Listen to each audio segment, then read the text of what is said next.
Sledgehammers only, right, Fern? That's what we like to say. I think that's your saying. I stole it from you. Just if anybody was confused, Jay has zero original thoughts, and anything that he posted on Instagram probably came out of my mouth. Fair. And to double down on that, yeah, I mean, I have no original thoughts. Everything I learned came from people better, smarter than me, and we just so happen to have one of them right here with us, Jenn Hunter Marshall. I mean, Jenn, you were one of my role models and mentors as I was trying to get on seminar staff. It's a big deal. Oh, well, thank you. Likewise. I want to actually say, coined the phrase "Baby J." Baby J, yes. I was contemplating. She was saying she was not going to call you that. Oh, really? That's a term of it. I love it, Jenn. Please. Well, I mean it that way. It's a term of endearment.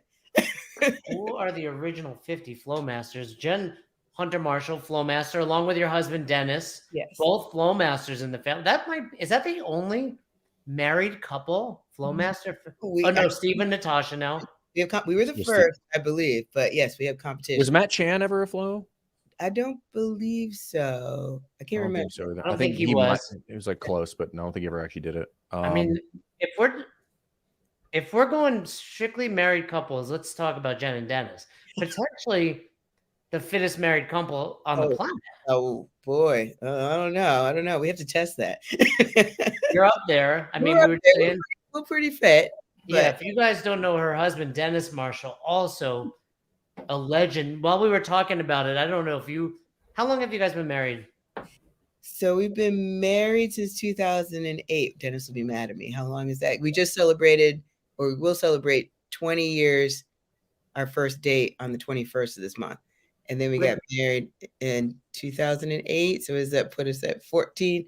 14, yeah. It'll be 15 this year. 15 this year. Yeah. A lot of time under tension there. Yes. Now with two beautiful kids. But what I was going to say is Dennis, 2008, comes to Albany CrossFit. Yeah. I don't think you were there for that. I wasn't. I was still in Colorado. Was it Beast of the East? It wasn't Beast of the East. This is a long story. It was called the East Coast Challenge. That's right. Okay. That's right. Okay. This is the first, this is a pat on my back. First ever non-CrossFit Games competition I ran. Fern, have I told you about this? I don't care. Anyway, you'll appreciate this story. I'm dealing with Dave Castro, and at the time I didn't know who Dave Castro was. And he's like, hey, I reached out permission to do this. He's like, yeah, just one thing. Don't put the word CrossFit in it. I call it the East Coast CrossFit Challenge. And he immediately messages me what the, I literally, that's all I asked for. But anyway, Dennis came in and I want to say he definitely podiumed. I don't remember where, but he got second. It was second or third. I remember because he told me all about it. And I was like, what? Because we had started doing CrossFit in 2006, just playing around with it. And then he was like, you have to do this. And I was like, nah. And then, fear of missing out, I started. And then he went and did this competition. He was all in, but he loved it. Look, I mean, it's a gentleman, but still, nonetheless, Dennis has a great physique. Thanks, PK. Thanks, PK. And also, for those of you unaware of who Jenn is, A, shame on you. She's a legend. B, if you go back in CrossFit, Wyclef's coach right here. Oh, yeah. That popped up recently because that was 10 years ago. Yeah, it was 2014 or 13, 14 when I trained him. I've been like, Clef, how you doing? He's still holding it together. Very good. Really? From what I see, he's doing all right. Got me outside of my comfort zone. I think we have a song that's on iTunes somewhere. Ooh, maybe definitely SoundCloud, if not iTunes. Yeah. If you guys also don't know this, Jenn has many secret skills: dancing, singing, acting. She's a jack of all trades. Yeah. So before we get, a couple of things. Before we get into this, we do want to give a shout out. You're working with a fundraiser right now. Mm-hmm. Can you say the name of it again? Ignite is the fundraiser. It's through the month of May, and it's to benefit Forging Youth Resilience, or FIRE. And it is a nonprofit that provides access or opportunities in the fitness space for young people who wouldn't have so otherwise. So if you can, please go to their page, sign up to host. My gym is hosting next week on the 27th. And you can just do it as a workout at your gym, but definitely set up a page or go to their page and, be the spark that ignites possibilities for somebody out there. So I wish I had the opportunity when I was a kid or younger to be exposed to CrossFit. So it's an amazing opportunity. Cool. Well, yeah, definitely go check that out. There was an old program. This is not the first program that's been called Ignite. There was one like years ago that was also called Ignite that I don't know that I've ever like end up going anywhere. But anyway, very, very similar, but that's cool. I think it's really cool. Yeah. Oh, did you see was Trisha's comment? And she's like, she's a lady of the theater, much like myself, dude. So, hey, nobody knows who this is, Jen. It's a secret. Okay. But Trish, she's dropping secrets, and we're gonna have to piece all of this together over time. Okay. This is gonna be like that Netflix documentary, "Don't Mess with Cats." Okay. That's a good one. We're gonna find out that Trish is a murderer. Oh no, like Usual Suspects. And by the way, I do appreciate Trish, Nick, PK. I put up a little story, tag them in it. They shared it. So always, the people in the chat are a little crazy, but we love them. We love them. They're great people. Hey. But before we dig into lesson planning, I do have a question. You come from the theater. Yes.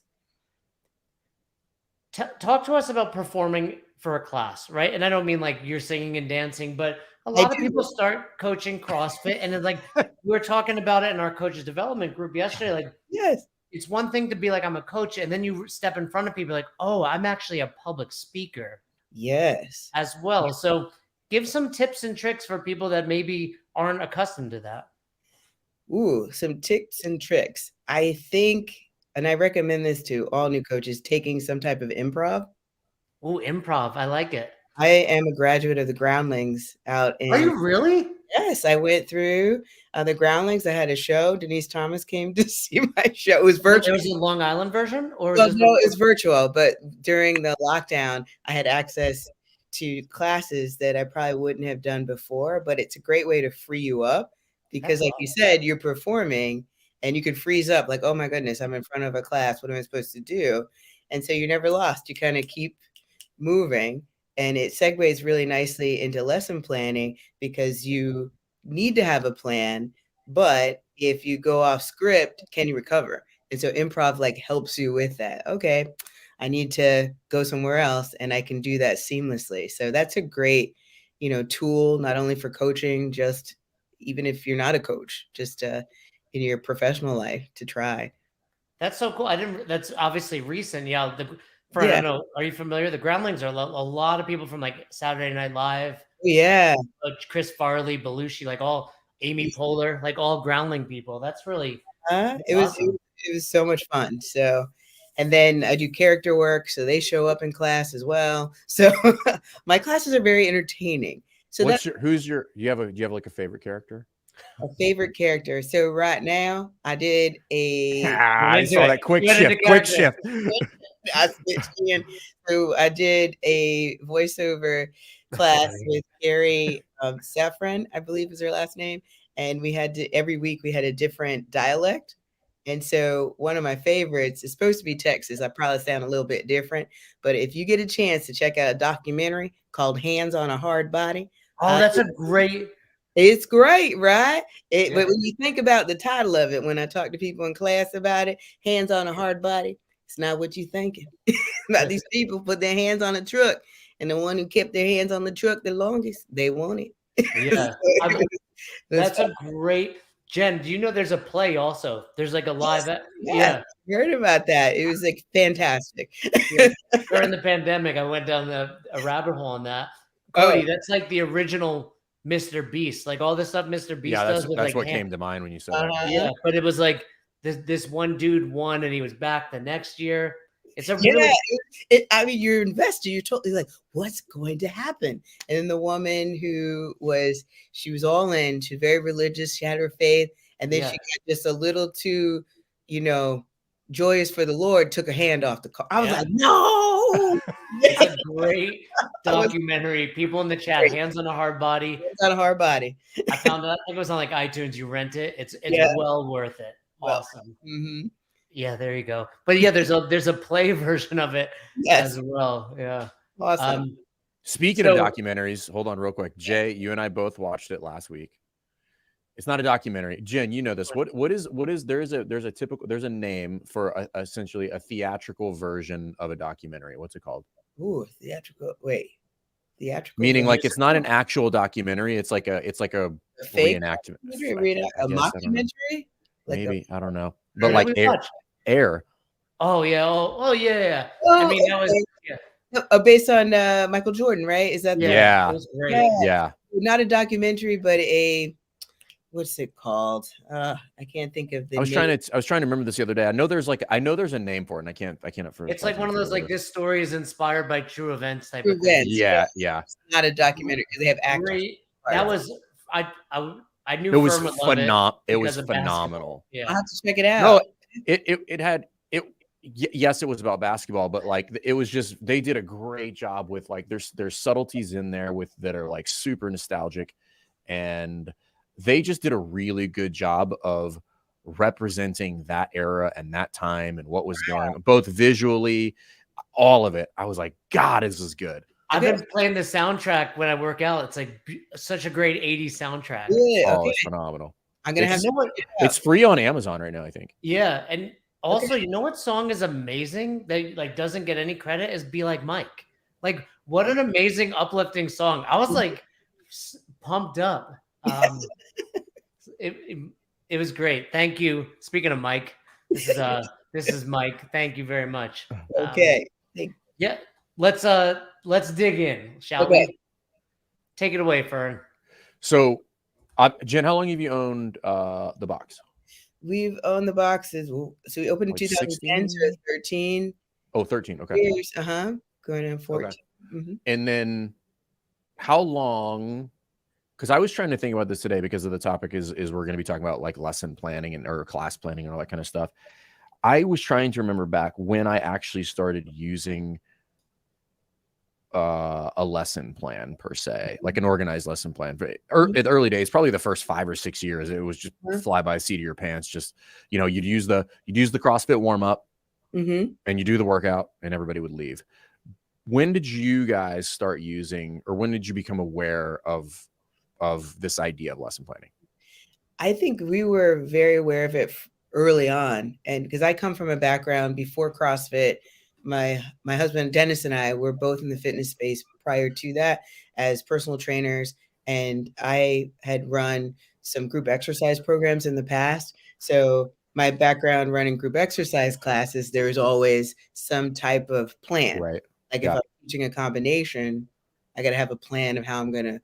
I used to teach double step going way back, but you just can't like jump right in. So I was aware of it. I don't know that I called it like a lesson plan, but I had some type of idea of how I framed my classes. And for us, that's kind of how we distinguished our gym early on. Like there was structure to it, and people knew what to expect when they came in, which I think helped us with our success early on, and we continue that today. That's really cool. The other thing I was just thinking about, you had mentioned earlier, and it just popped into my mind is we were joking about like you during seminars you'll get the training staff to do these little dance videos, and I do know in choreography is almost entirely based on progressions. Yeah. Like you have to teach everything in pieces. Did you naturally do that when you started coaching, or was it just something you're just like, it just made sense to you from everything that your previous passion and profession that you just carried that into fitness, or did you kind of like learn that from somebody else? I think it's something that I learned early on just from my years as I say like mover, being in the fitness space, and just refined it as I learned more. And so now based on, what we do in CrossFit is more formal, but I had like an informal kind of way of planning out how I was going to teach something or how I was going to go. So I think I started teaching people how to move. It's been over 25, almost a long time, since I was like Right. 16 years old. So I've been teaching people. You and Dennis, which gym did you guys meet at? Was it a Lifetime? We met at New York Sports Club, 23rd and Park, Midtown Manhattan. Yep, that was he walked into my gym and then it was over. Just kidding. It was love at first workout. Love at first hammer curl. Sorry, Roz interrupted me. Jen, I don't know if you have a baby due like any day. So I know. Congrats. He uses that as an excuse all the It's time. the best excuse. It is like I would be permanently pregnant just for the excuse. Like I'd love to go, but I'm pregnant. Right? You would be permanently pregnant, not your wife. Then you were saying yesterday, she's like, my feet hurt, and I was like, suddenly you're like, oh yeah, you've been wearing a weight vest for 9 months. Like you just can't take this thing off. So, but going back to, I was thinking about your question. Like I don't remember when lesson plans. Like it must have been when they updated one of the seminars for the first time, and they're like, we should talk about this. Yeah, I don't know. I can't remember when exactly it happened, but then it was. But I think most of us that were successful were doing something like that because it makes sense.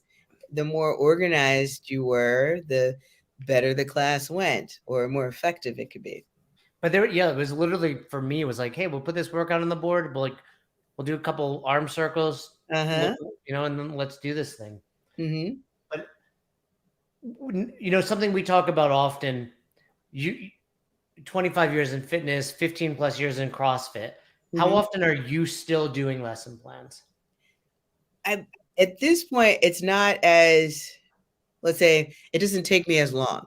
Like I have like my standard, like if we're doing pull-ups for the day, and depending on how long the workout is, how am I going to tailor my pull-up progressions? Where is it going to go in relation to other movements?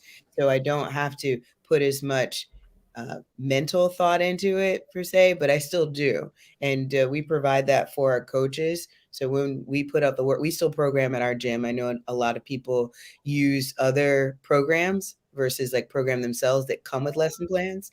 So we still do all of that ourselves at my gym. Dennis programs for us. Dennis loves that, huh? Oh yeah, he loves programming. Loves programming, and he I would say like that is his special skill or talent. Is he's very good at it, and he likes having his finger on the pulse of our community, like what's going on, and so yeah. We still write ours. Mm-hmm. I mean, we've not written it in the past, but we've been writing it for quite some time at this point. And I think we were on the last podcast. We were talking about the value of programming. I think people should, for some duration, write programming.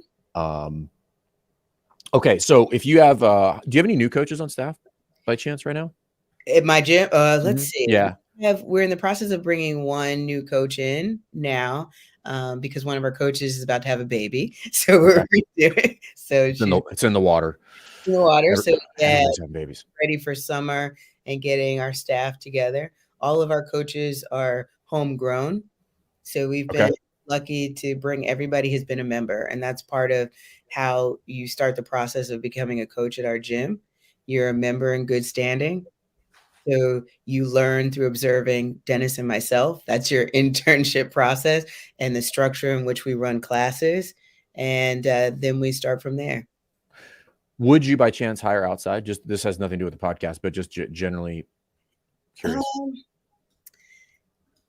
From I would say probably not. I think we've had people who want to coach and we're like, be a member first, because and this is a different conversation, but the culture or gym culture that you establish or build, I think it can be disrupted if you have somebody come in. Not that they're meaning to, but if you don't get it and it's somebody who's coaching not when you're around, it can lead to issues, I think. So we have always, and we've been blessed so far to be able to get what we need from within our community so far. So I won't say never, but I feel like we want to curate the coaches that we have, and they they get what we're doing in our community, and people automatically like trust them and know them when they come in.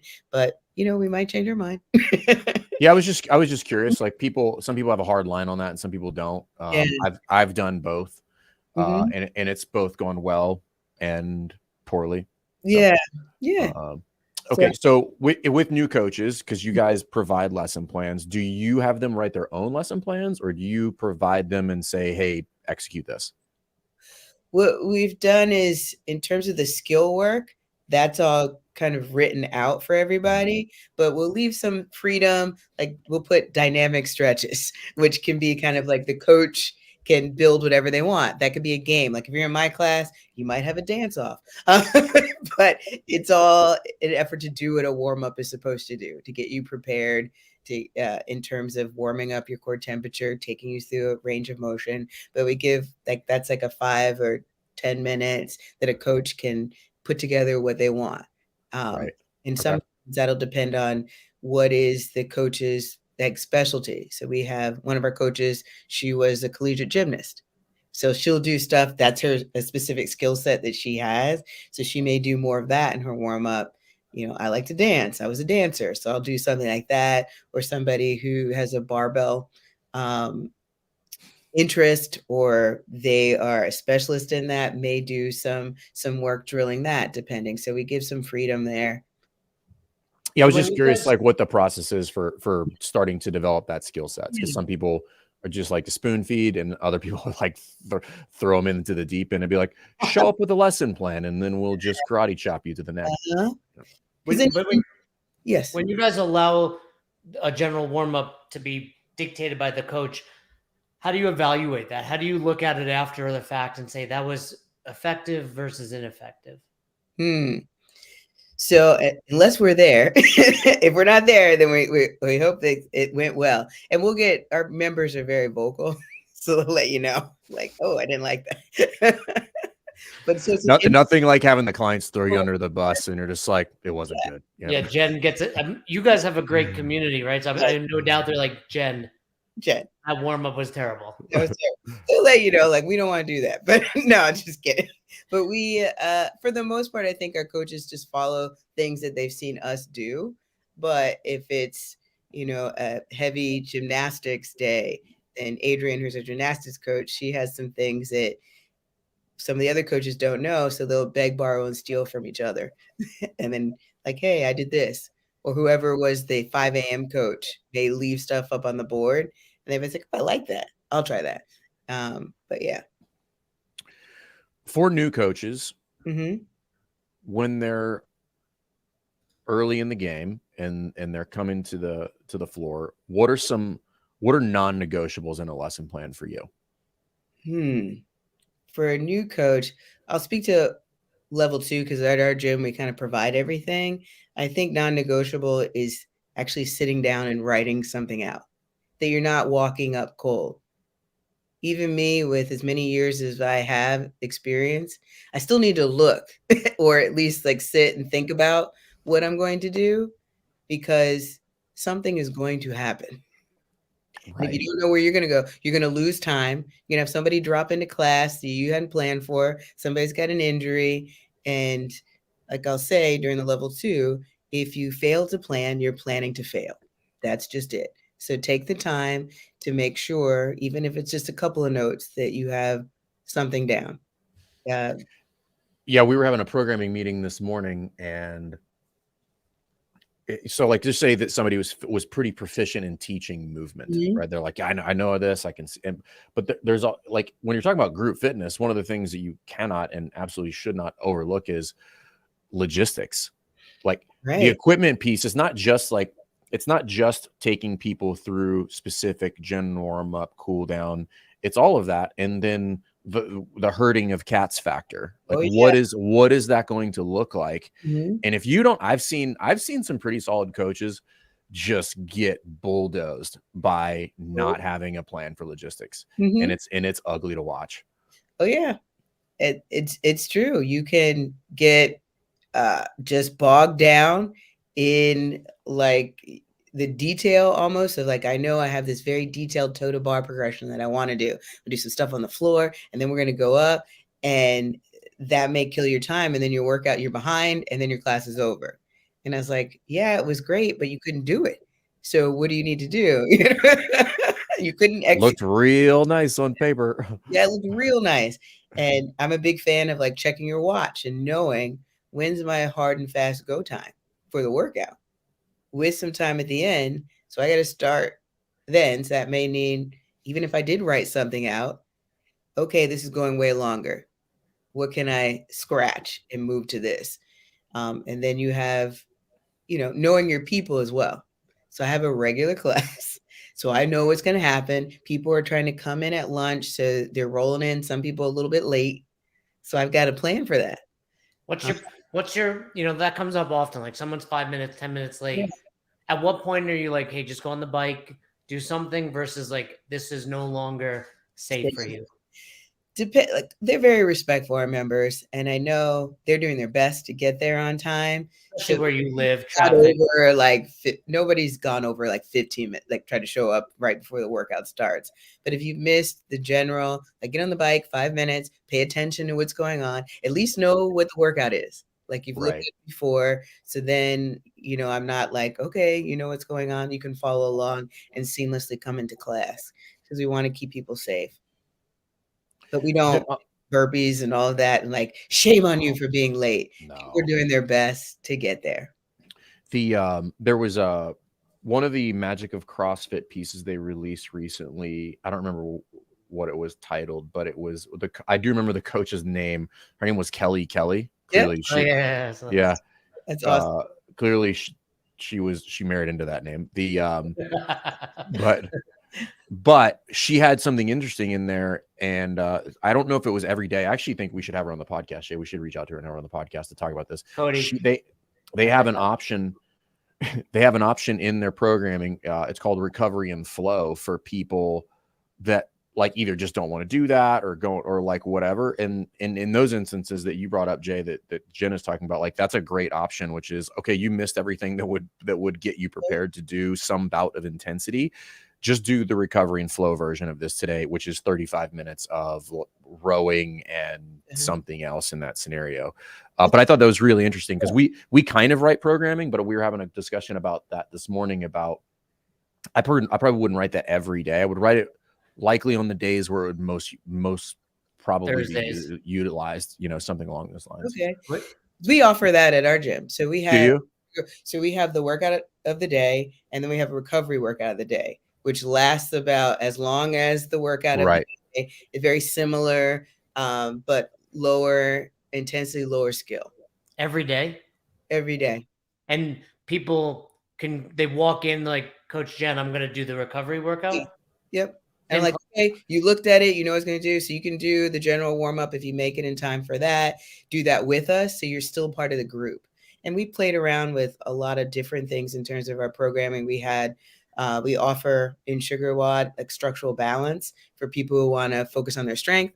So, and then we had a cardio corner for a while, which was all of our, rowing, skier, different interval stuff. So if you want to do that, because we talk about rest days and the importance, but people want to come into the gym. So, but they're like, what do I do? So they have options, and they can come ask the coach like, hey, Coach Jenn, I want to work out, but I'm just not feeling that great, or I don't feel like I can hit the stimulus that you set for the class today. I'm like, great, do our recovery workout. That's perfect for you today. You've been 3 days in a row so far.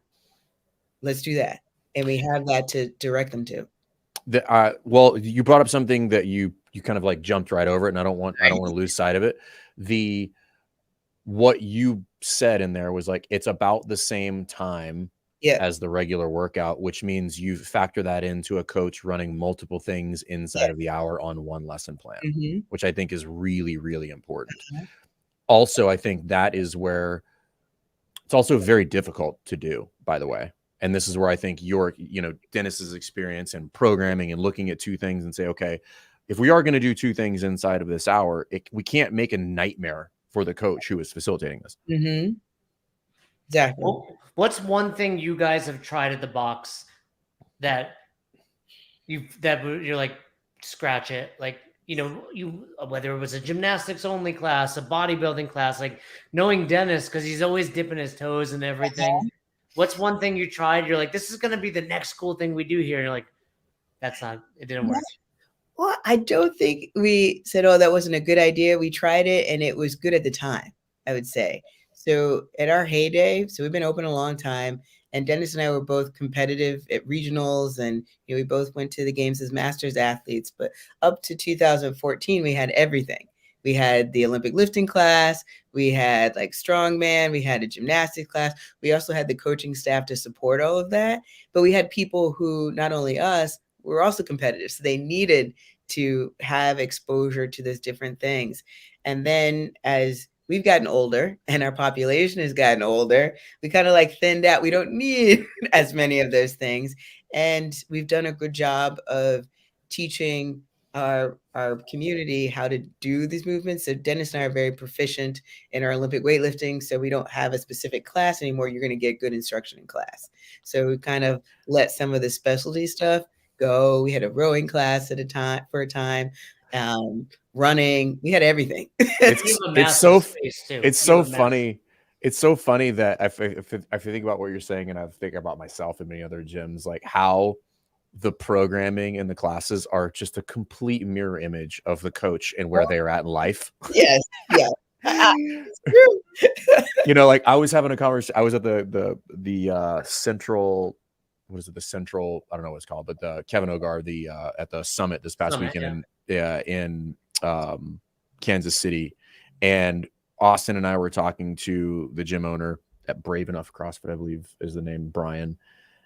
And the conversation kind of devolved into like, we've all kind of gotten old enough where like people come in, they're like, I want to do that. And they're like, whatever, do whatever you want. Like, it's fine. It's like, it doesn't matter. Like, come in, get your fitness on in some variation, and it'll all work out just fine. And how we all used to be so dogmatic and so rigid about programming. No, it says you're going to run, you're running. I don't care if you have a broken foot. We're going to sort it out and you're going to run.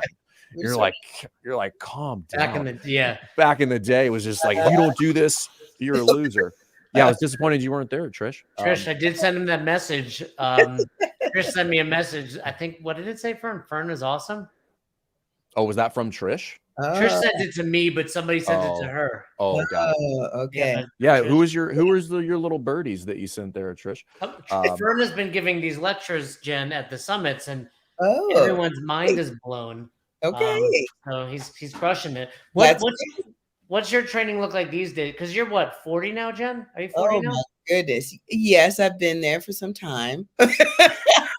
What's your training look like these days? I do one workout a day. I do. I will admit I kind of cherry pick these days just because I had some nagging stuff in like mommy life, like you said, like jumping into a workout that may be all the time that I have. So I like to do high skill gymnastics. So I'll look at the programming for the week. I'll pick out 2 or 3 that I want to do, and then the other days I'm doing more lower intensity or strength training. So it's a mix. Less. The really cool thing is you can get fitter cherry picking. It's, I know we talk about it in the hopper, like there's more to be gained by chasing headlong, etc. But once you get to a certain, we're all in our 40s, right? Yes. It's like, I also just want to do things I have fun doing. Yes. Like, especially many of the times I'm training by myself. I don't know about you guys. It's like, yeah. I'm not going to sit here, and do snatch balance for 3 hours. Like, let me just have some fun over here. Yeah. And it's more enjoyable. More enjoyable. As long as I can still do my strict muscle up, I'm happy. I have a feeling you will be on your deathbed. Like, Dennis is like, let's pull the plug. And Jen's like, no, just one more. Like, before you pull that plug, pull that cord over here. I'm going to do a muscle up out of his bed. Wings over here. Yeah. So and that's a transition. And sorry to cut you off. No, you're good. But as we age, and I work with a lot of women, so pre and postnatal is one of my specialties, but also over 40 for women in particularly, like the high intensity is good, but we have to manage that. And actually, like the strength training and making sure you're getting that in is very important. So I'm listening to the knowledge that I have. So yes. Can you talk about that? Because that's important. because we're doing a little education piece in the gym Mhm. with a lot of our female population, because there's a misconception in large swaths Mhm. of the column middle age, postpartum, Mhm. who are looking for some sort of weight, like trying to get baby weight off, and Okay. they will typically default to long, steady state cardio. Can Mhm. you speak to that and why that can be problematic? Because Okay. what you said, there's like, hey, we need to get them to focus on strength, but there's a reason for Right. that. There's a reason why, and there's some research out there, and I probably won't do it as much justice as it deserves. But even before you get over 40, training, there's some I don't know if you guys have followed that, training around your cycle. Mhm. There's some uh I don't want to say definitively, but some research suggests that you're weaker at certain points or phases during your cycle. So making sure you're training around the cycle, or when you feel good, that's when you push it.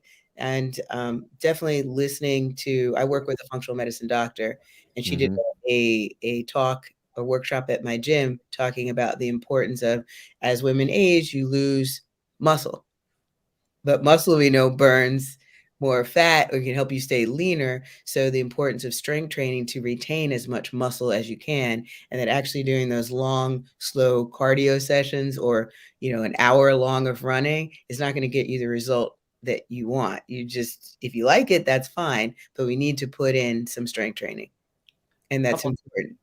couple things. You know this guy, Jen? Jethro Cardona? I think Yes, CNYPD, yes, no? yes, CNYPD? it is. Yeah. Jethro, Shout out. shout Shout out. out. Yeah, Jethro and NYPD out there. Hmm. I just try to avoid women during their cycle. That's what I thought you're supposed to do. No, no, no. Yeah. No? So I hope that, so any women that are listening, get some strength training in, and it'll pay off down the road. So for me now, I'm just trying to maintain strength. I'm not getting any strong. I think that's past for me, but can I maintain or be as close to where I was with my lifts and things like that? We gotta convince the generation above us, like our parents, Hmm. about that, right? Do your parents, they're still around? They're still around. They've had their share of some hardships lately. Just my dad had open heart surgery Oh, wow, he's okay? recently. He's doing okay, but 78 years old, Army Ranger, airborne, like jumping out of planes and doing his whole life has been just tough on his body.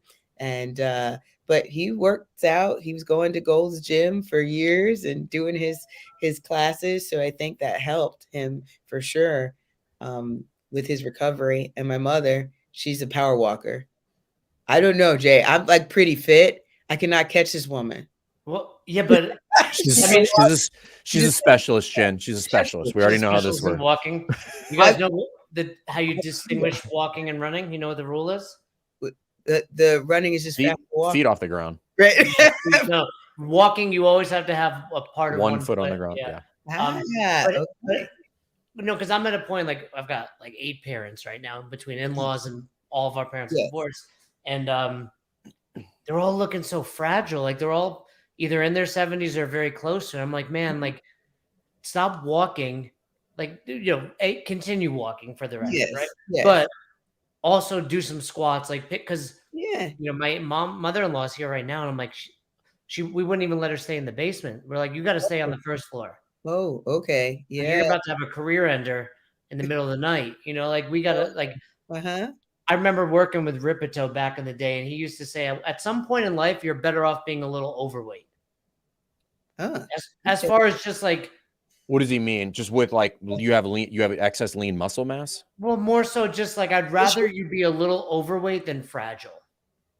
Okay. Even if it's not all muscle mass. Like I don't think Mhm. he is saying obesity for the record. He's just saying like Okay. I'd rather you have a few extra pounds on you, to protect yourself than be too lean.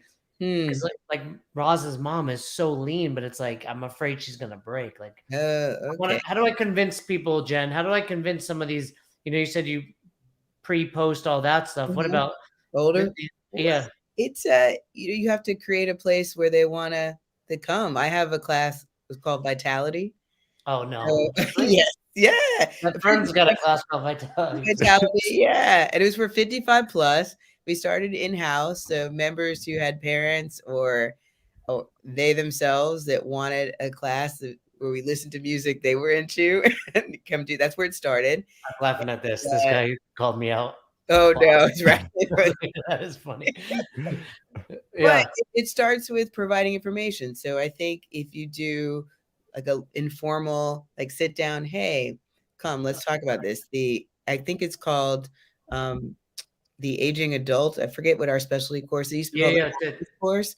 You it used to be called the Masters originally, but which I was part of, which was changed it. Great if you have an opportunity to take that course, because it gives you all the information you need, all of the bullet points, like, oh, I shouldn't lift weight, or I shouldn't do this. You're like, yes, you should. I saw that, strong people are harder to kill, but they're doing things. So we're just preparing you to have the best life that you can for as long as you can. When do you think? I think we're one generation away from people being concerned about getting too bulky. I think so. I think we're past. That was like our generation. Women like, I don't want to be like you. And I was like, what do you mean? Big hair? Yeah. I don't. You're like what exactly are you referring exactly to? Are you? Yeah, but you're like one of the best examples. And by the way, thanks, Nikki Sharp. I saw your donation earlier. You're very muscular. Yes. But I mean, still. Have you always been like that, Jen? Well, let me finish. Are you? Yes. Pretty. Don't get me. I was gonna say I don't want to get Dennis on my bad side, but still very attractive. Oh, right. Thank you. And women walk in, they're like, I don't want to get bulky. I'm like, that woman over there lifts more than you will ever lift. Like, don't worry. Like, let's just get you a little stronger. Yeah, don't worry. It won't happen overnight. And what's interesting, when I work out in class with, oh boy. Oh my! Look, the internet is just riddled with Jenn Hunter. Look at the one of Dennis and Jen there. Okay, that was our fittest days. That's steamy. That was our fittest sutra. I had a coffee table book idea years ago. Okay. I mean, Jen. There's still time, Jen. There's still time. I got to leverage my Regis and Kelly back in the day. We were on there. Are you on Adrian Conway's episode? Yeah, I was on there. More Than Fitness. Yeah. Oh my goodness. Whoa. Taking me back. Okay. Yep. The thing is, you've had 2 kids and you still look like this. What is up? It's my secret weapon. I can't just get it's rest. Yeah. Lots of sleep. I want to look like Jen. Yeah. But yeah, I think it's education, like starting with that, and then just have them come in and see. I think I hate more experienced people. I like to use that term as I age myself into the gym just to see what's going on, and then to make the connection between how this can help them outside of the gym. Like, hey, there's aches and pains. You want to be able to play with your grandkids. I'm training a couple this evening. They were part of my vitality class, and one of them just had their first grandchild, and he wants to be around for that. So that means we gotta, get you squatting down and doing some other things, picking things up, so that as she ages, you can still continue to be an active part of her life. So they get it. So let's kind of dovetail this over to lesson planning. What is how is a lesson plan different for that vitality class, which I'm assuming you got that from OPT? Yeah. Which did you realize you did, right? Dennis has done like the OPEC stuff. I mean, Dennis. Yeah. I just like the name. I liked vitality. No, it's a joke. We'll fill you in later. But how is that lesson planned, or is that process for lesson planning for that age group and that demographic different than how you would normally lesson plan for a class? And if it is, how so? No, I don't think it's the template is the same, but I might incorporate some different elements for them that are specific. Like we do some, because we know some people as they age, if they don't practice that balance, there may be some things that I'll put in that I might not put in the regular that they have to do, but the structure is the same. We have a warm up, we have some prep, we have the workout, we have a cool down. Yeah, I was going to say there's a little overlap with how you teach and how you program from the kids like from kids and training kids, like when you're talking about balance, you would do that with kids as well. And then how you demonstrate and things like that with some of the older populations. So I've always thought that was those are interesting overlaps. It's basically they're just really old babies at that point. Yeah, they go back. It's like Benjamin Right. Button. Right. Right out, then you go back down. Go ahead, Jay. Of course, OPEC's definitely different than CrossFit. So bringing it back to lesson plans. Okay. We talked a little bit about the warm up. What about the cool down? Do you let that go to the coach as well? We'll let that go to the coach. We don't. Sometimes Dennis will put in a finisher. The coaches, whoever's there, may put in some stretches, and I would say that's probably an area that we don't dedicate as much time to it because we tend to run out of time, not because we didn't plan for it, but people running in or having to leave or not having as much time as the hour. Like I got to cut out 10 minutes early, so we missed that. But I know the value of it. And whenever in my classes I was a yoga teacher as well. So I put in a little cool down that helps people recover. And they always enjoy it when we have time to do it. So we don't. It's interesting you say that because obviously you and Dennis are both super high quality coaches, and as I'm sure many of the coaches at your facility are. And I noticed this at our gym as well, that even with a really solid stable of coaches, the place where you typically fall short is in the cool down. Yep. Well, Cody gave us a topic, and it's more often than not, cool downs are essentially cleanup time. Yeah. But if it is, you can guide that. So sometimes I'll get to like, oh my goodness, I just got 5 minutes. All right, team, as you're walking around, putting your things away, I want you to breathe in through your nose, out through your mouth. Let's do about 10 breaths as you put things away. So it is cleanup, but I can still try to add some value to the cleanup after we give, the community high fives, everybody. And now let's be very deliberate with like what we're doing so that we return to some type of homeostasis before you leave. So there's always time to do a little something, but it can get shortchanged for sure.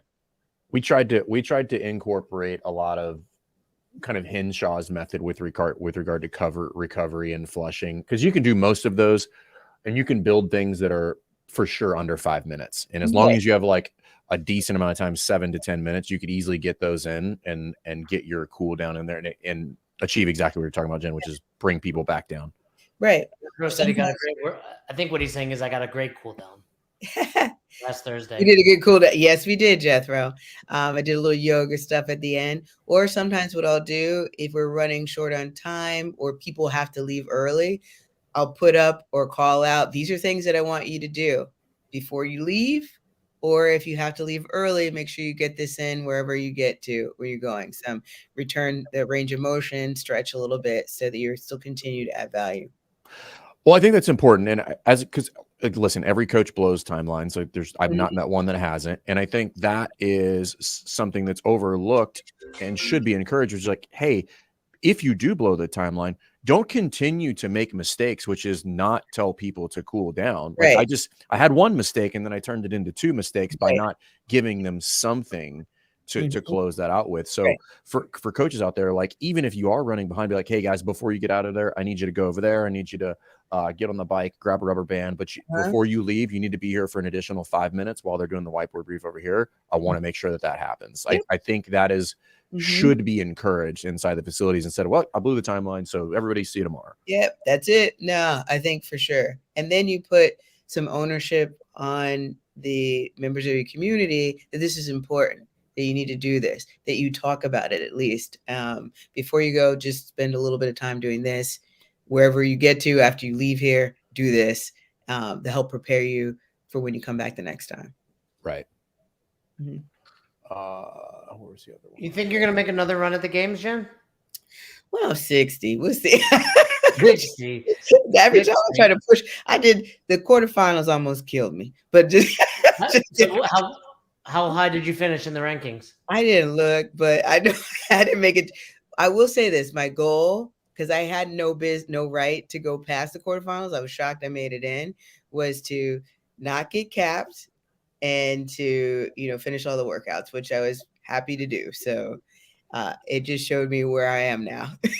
He's not 60, Barry. I'm Yeah. not 60 what yet, but maybe. what would you like to see come out of the hopper, Jen? If you're like, what gets Jen to the games? Yeah. Oh, if they had like a dance wad, AMRAP, AMRAP, Running Man, and muscle ups. Yeah. Or who could be most creative with CrossFit moves to music, like something like that. Choreographed CrossFit. CrossFit. People in the chat talking about cooldowns. This all relates back to the lesson plan, right? Like, cooldowns basically become cleanup.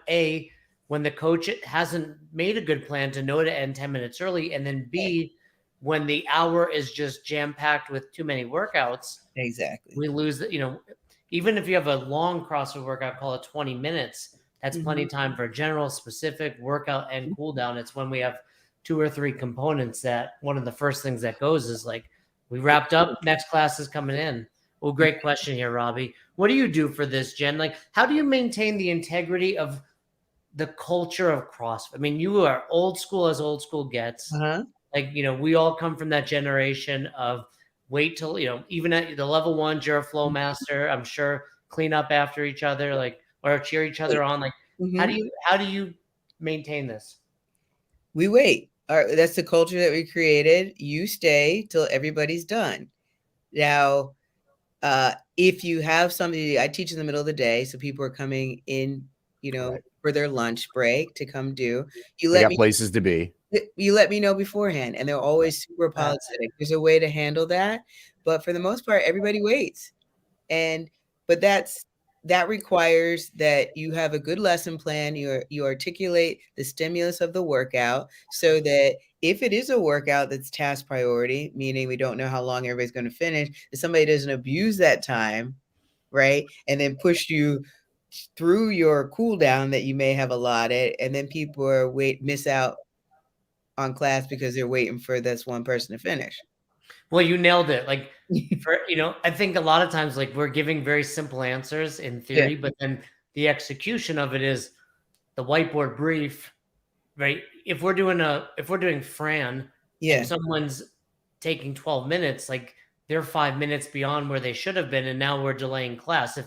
If you finish a very fast Fran, call it 3 minutes, and someone's at 7 minutes, that's fine. You're still recovering anyway. Right. When people blow it. Know what's cool, Fern? Every single person we've had on all talk about the same thing, and it's basically mastering the basics. Jen's right. Like, it's like, oh, it all came down to your whiteboard brief. No one's like, well, it's because I coached the snatch with this one technique and this and that. It's like, we talk about it at the whiteboard. It's a time management exercise, right? And like, and Jen's bringing up some good points, which is know your athletes, right? So like when I was coaching the 6 a.m.s, like back in the day, I don't coach them anymore, but there were people that needed to hustle to get out of there. So like, they're like, I need to be in the shower by like 57 in order to get to work. And so as a coach, I'm not going to be like, well, if you can't stick around the whole hour, it's just like, well, let me give you the same experience. Let me just adjust my timeline for the full class so that you can get what you need, and we'll get you the cool down and then get you out of here. And now I have a happy client versus somebody who is grumpy because the coach isn't paying attention, and this person's not asking for a ton. They're just like, I would like to get the full hour of this thing, and maybe I get out of here like as we're stretching versus 3, 2, 1, or time. And I'm like, I got to run to take a shower now.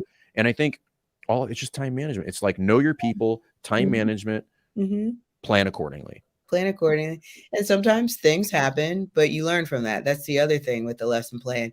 It's okay, this is what I had tried to accomplish. That didn't happen. Okay, next time I'm not going to do that. I'm going to do something different. And that's okay. It's when you fail to learn from a failure or a misstep where we run into some problems. Right. What's the worst you've ever blown a timeline, Jen? Ooh. What was it, last week?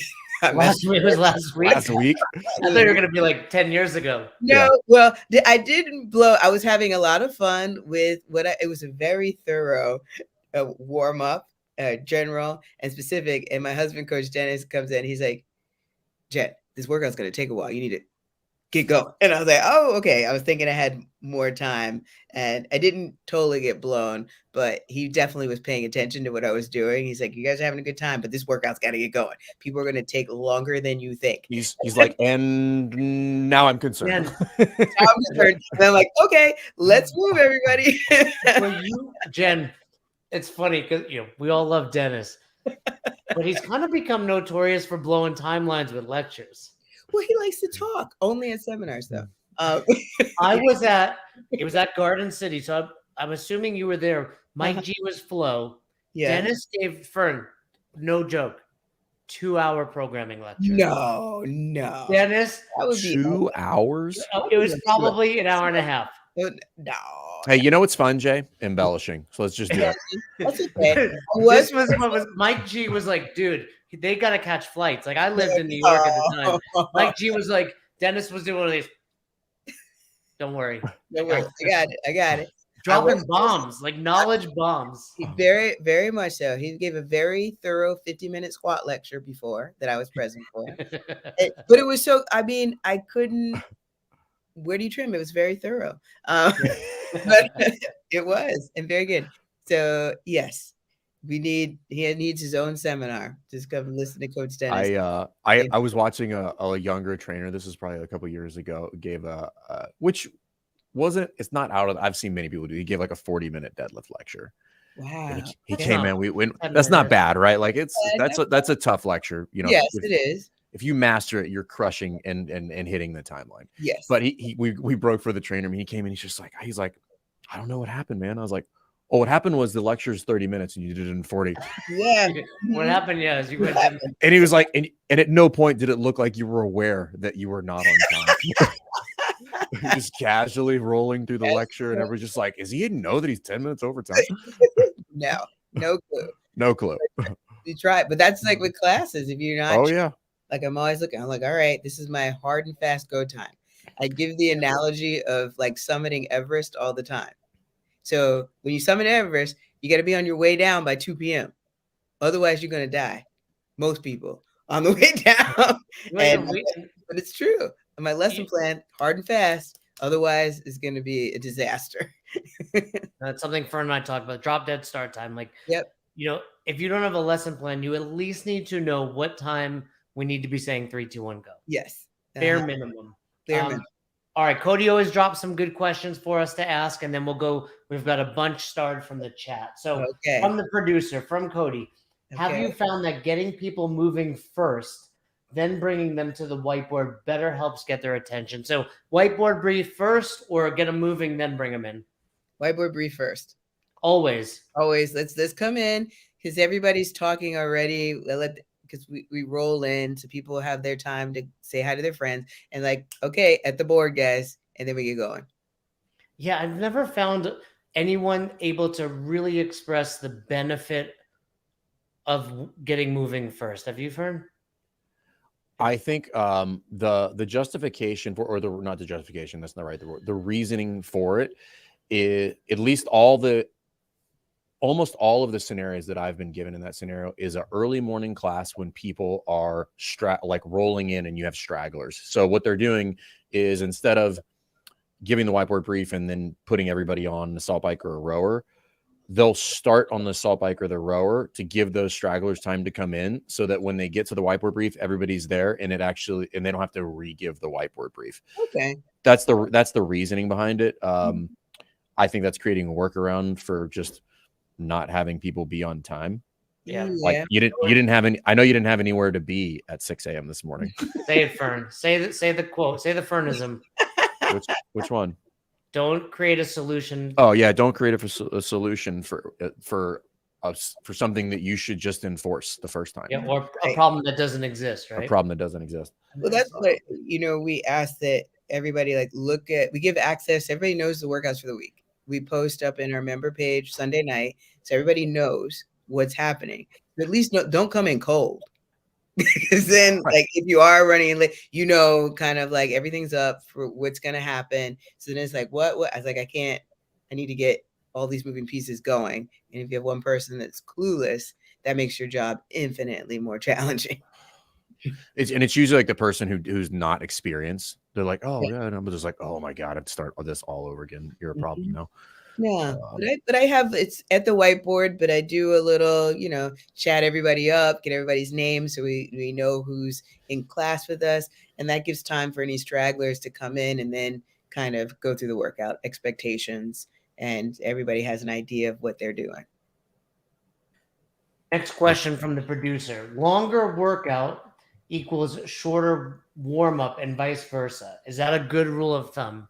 Yeah, I would agree with that. So the longer the workout, the less time that you, depending on what is involved in the longer workout, you may not have as much time for a general warm up. You might have to cut to some specific things depending. And then the shorter workouts, you have more time to do something. Usually what that equates to, at least mathematically, would be like it would just have a lower intensity. Like if I'm going to go for 40 minutes, like the intensity there is not nearly going to be what it would be in something like Fran. Like the analogy there would be, how much do you really need to warm up for a 10K run versus a 100-meter sprint? Right. Probably not a ton. As much. You know. So, I agree with that.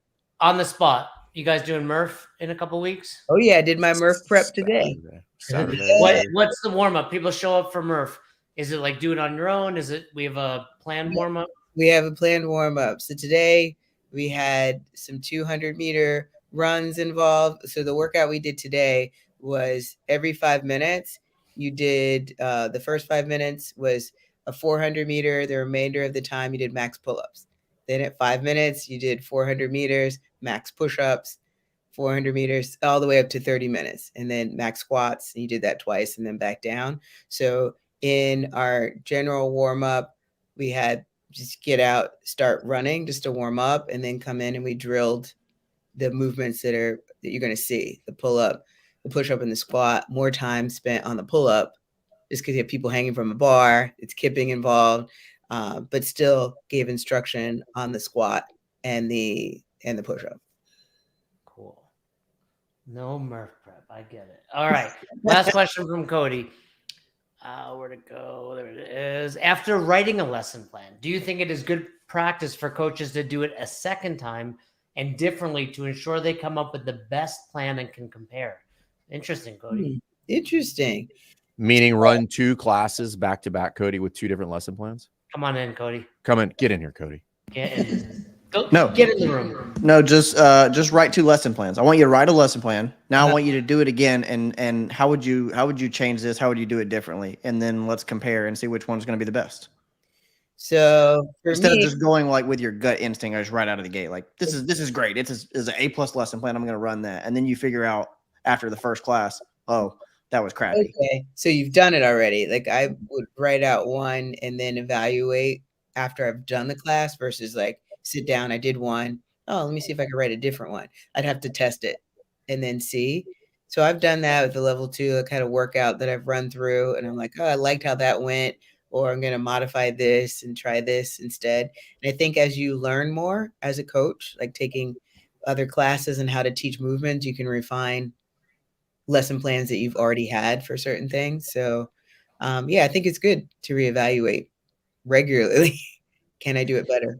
Yeah, I think like if I were to write a lesson plan and then hand it over to you or Jay or Denise, you would immediately be able to be like, nope, change this, do that. And it's like, okay, well, how do I get myself to that level on my second draft, just right there out of the gate? That way it's I think it's a combination, Cody. By the way, Jen, if you were looking for that accent, that's it right there. Yeah, very good. Cody. And love that's fake. He's putting that on. He's from New York. Oh, wow, that's pretty good. I think it's a craft like programming that you have to practice regularly. Yeah. You'll get to a point where then you don't have to. You can kind of see, but so much of it is dependent on who's in front of you as well.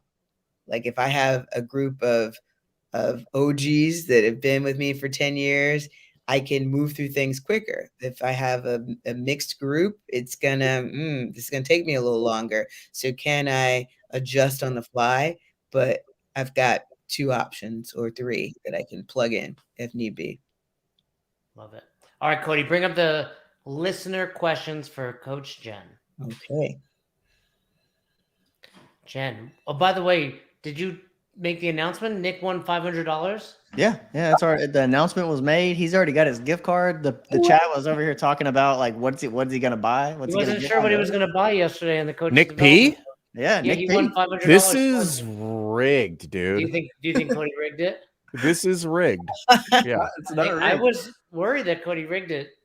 Hey Nick, you'll win $500. Slide me 100 of it. Yeah. Were Okay. these Dominion voting machines? How does this work? If Cody shows up with a new Rogue shirt, we know something's going on. Yeah. Okay. All right. Nick P's question, Jen. What is your take on having a single timeline for all coaches to follow for the day? So single timeline as in like I guess everyone uses the same lesson plan throughout the day. I think it's good. It's consistency from class to class. That's something that we've done. I mean, aside from what I mentioned earlier, the dynamic stretches where a coach may have some flexibility the first 5 minutes, everybody follows the plan. So regardless of which class they take, their experience at CrossFit Garden City is going to be consistent from coach to coach. Love it. They may have a different playlist. They may not have my dance moves, but you come in, everybody goes to the whiteboard right away. You listen to the coach. We get the logistics figured out. All of that happens regardless of who's the coach is. So I think it's very important.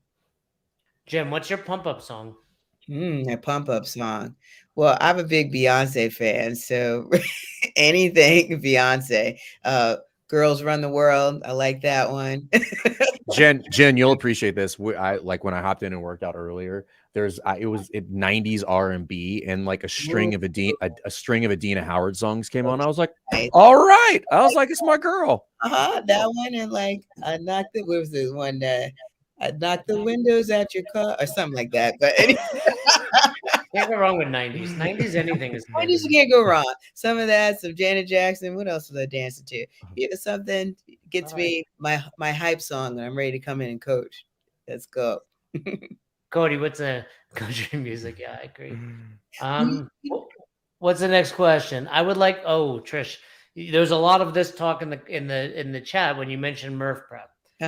She would like to know why. What's the why behind Murph Prep? You know, most people, myself included, it's like CrossFit consistently is Murph Prep. Yeah, there is a time and a place. So how would you defend Murph Prep? Well, hopefully people are coming regularly and they get exposed to everything. But with Murph, it's a hero workout, so the volume is high. It's a lot of pull-ups, a lot of push-ups, a lot of squats. So we're just ensuring that people get exposed to that. You need that. So if they're planning on doing the full Murph, it doesn't happen that day that they, life gets in the way. So we find that our members enjoy it, and it gives us an opportunity as coaches as well to see where people are so we can better guide them on Murph day. Like, okay, look at what you did during the prep. So maybe 100 pull-ups, or we're going to figure out the best scaling option for you. So you've been through it. It just provides a buffer, I think, so for them. Yeah, I think there's a difference between like we're doing this prep because our programming is devoid of anything that would look like this versus we're doing this to create different variations of it so people can make good decisions on training day to kind of like slowly ramp them up. And because obviously CrossFit is a GPP program. However, I always joke with people. I'm like, if we know what the event is and we didn't program towards the event, that is also stupid. Like we should do some sort of targeted training towards that in order to set people up for success. Yeah, it's true. I agree. Like and we know when we call it that members, they come on that day. Right. Versus like, yes, if you come regularly, you're going to be exposed to this. You'll be ready to go. We are a GPP program, but they could miss the pull-up days for 2 weeks. And then they're going to try to do 100, maybe, if they slip by me. But let's talk. What are you going to do? You got to finish it in this amount of time, and to play around with different. If you're not doing it 100, 200, 300, then start playing around with how many pull-ups can I do, and then I need to do like push-ups and squats. It just helps them make better decisions when we get to the workout. So I think it's valuable. One thing that I've found for Murph Prep is that it may be the only time of the year that people knock the dust off of their vest. And so if you have Murph Prep, it's like, okay, maybe for 6 weeks leading up to Murph, I'm going to put my vest on once a week Mhm. and do some stuff. And that way, whenever I get to the event, it's not strange, or it's the only time I've put my vest on all year. Right. That's a good thought too, Cody, because we don't wear it generally in class. So everybody's pulling out their vest to practice. And also going over like movement standards, like what happens to the squats in Mars 300? They devolve. Everybody all of a sudden has an immature squat. 'Cause Yeah. It's easier to just fold yourself in half than Knuckle squat to the forward. ground. I was like, it's not a deadlift. So we went over movement standards today. I was like, all right, guys, let me see it on the way down and the way up. So All right. good. All right. Before we wrap up, Jen, Mm-hmm. can I put you on the spot? Okay. You've talked a little game about this dance warm up. Yes. Warm us up with some dance moves. Fern's in. Fern's gonna dance. Cody's gonna dance. I'm gonna dance. I need some music. Okay. Cody, get back on here. No, we can't play music. We can't Technical play music. difficulties. Technical difficulties. Okay. Come on, get us All right. dancing. Well, I'll Teach me give you something. just Jen's like basic dance step. And Okay, here we go. we're CrossFitters, so we're familiar with. Okay, that's a little too much east-west there, Fern. North south, Fern. It's the Carlton. First. Now, That's not you bad. got to have a home base, right? So you think about Trish, you're in. Everybody on the chat, you're dancing. Get up. Yes, get up. So way to ensure you stay on the beat. That's important. So the push press, you got like the vertical torso, right? Shoulders over hips, push the knees forward, stay in your heels. Just get a little down, up. Yeah, keep it north, south. North, south, right here. North, south. Right. Once you get the north, Stay with south, then you can take it a little east, west, but it's Oh, north, south, then there east, we go. west. North, south, then east, west. Oh, no, With all the knees and the hips. Good. There you go. Oh, that This is little like east, too much, west Jay. there. Too much. Too Too much. much. Too I got much. too far. Stay Right here. right there. Home base. I You think saw I this just on say Hitch. north, You south. saw this is right from Hitch, right? This is Will Smith trying to teach. Yeah. Yeah. He's like, There you go, "No, stay Jay. right here." That is Good. good. What do you do with your hands? What do I do with my hands? Hands, Just put them in your pockets. put them in your pocket for now. Just put them, right there. Be casual. You got those creepy hands, Jay. Keep them in your pockets. You can point at somebody like, yeah, I see you. I see What's you. up, babe? What's up, honey? What's up? But just keep that home base right there. Home base. That's Coach Jen's tip. That's good. It's a This is push good. press. It's good. Like a push press. Yeah, do a push press. Yeah. And then Universal motor recruitment pattern right there. then Jay, do you're deadlift. you're You got so your white. barbell You're twerk. so white, Jason. So light. You're You got so your white. barbell twerk. You can reach down. Uh-oh. Is this my bar mitzvah? Is that my bar mitzvah? Did you find it? That's my uncle right there. Okay. But see, there's a little north south in there. Yep. Juice can do it. Juice Yeah. do it. Juice know how to There dance. you go. There you go. So All right. those of you guys at home, once you get a good, find a good song and just practice your north south in the mirror. That's it. Fiddler on the Roof if I were a rich man. All right. Well, before we let you go, Ignite, if somebody wants to check out your well, not your fundraiser, but the fundraiser you're associated with over here. You can go to Forging Youth Resilience on Instagram. I will have some information posted up tonight, and you can host at your gym. You can find out details on their page. You can also message me or reach out to me, and I'll make sure you get that information. But it's just for the month of May, and it's a really, truly awesome opportunity to show that you care to some young people out there and give them a great start in their fitness journeys. One last Very question cool. from Trish. What's your favorite musical? Oh, my favorite musical. Okay. There's a couple. I just saw Hamilton. So, Hamilton. oh my gosh. You just saw it on Broadway? I just saw it on Broadway. That was my Christmas present, and the whole family is singing all the songs. I'll Wow. post it up. My kids Not know all the lyrics. I love that. What's his name? Lin-Manuel? Lin-Manuel. So Yeah. good. Yeah. So good. So excellent. I learned more about American history. Same. It is great. I was like, why didn't history class teach in rap? Yep. This It is was so much better. Yeah. Book of Mormon is second. Avenue That's a big Q is one. third. Avenue Q. I've seen all three. Fern, Lindsay just saw Book of Mormon when she was in the city. Yeah. With one Yeah, I of saw that. my members. I know. She's Oh, friends yeah. with the members. Yeah. Yeah, that's right. Yeah. Yeah. I love Rent. Did you ever see Rent?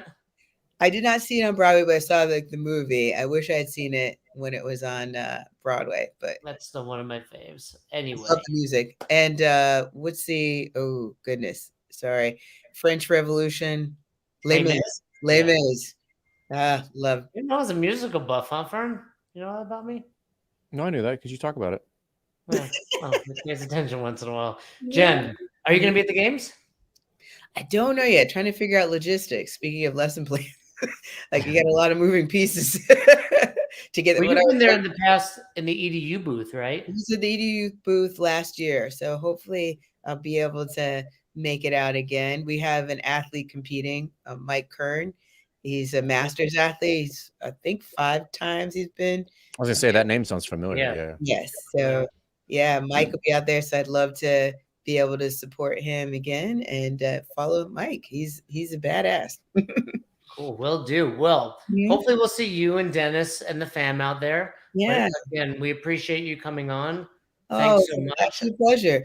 Good luck and with the new baby, and hopefully everything goes smoothly. He's gonna need it. I know. Yeah. Fern. Boy or girl, do you know? It's a boy. Oh, little J? Potential after Fern. Oh, Yep. okay. All right. His middle name is going to be Bernard. It's fine. Okay. Well, and pictures. And for those of you out there, young Katie chiming in. Speaking of young Katie, May 31st, we got the game show 2 weeks from today. Katie's on which team is she on, Cody? Team Nick? She's on Team Nick. This is war, Peacock. Next week, we have Ask Us Anything about the L2. So it's just Fern, myself. We got Cody on here, but bring the questions from anything L2 related. And Jen, again, we appreciate you coming on. Told you this at the beginning, but you are someone I continue to admire and look up to. You do amazing things. You and Dennis were integral in my development as a coach, and I appreciate you. Thanks so much. Oh, well, thank you, Jay. And Jay. He didn't say anything nice. Well, I was a little concerned that you and Dennis are responsible for his development, but yeah, we did what we could. With what they had. Yeah, very good. That's fair. That's fair. Under those circumstances, well done. Yeah. Well, I appreciate it. Any little bit that I had to do with your development, I'll take. So yes, Jay was always a star. Well, thanks again, Cody. Take us out.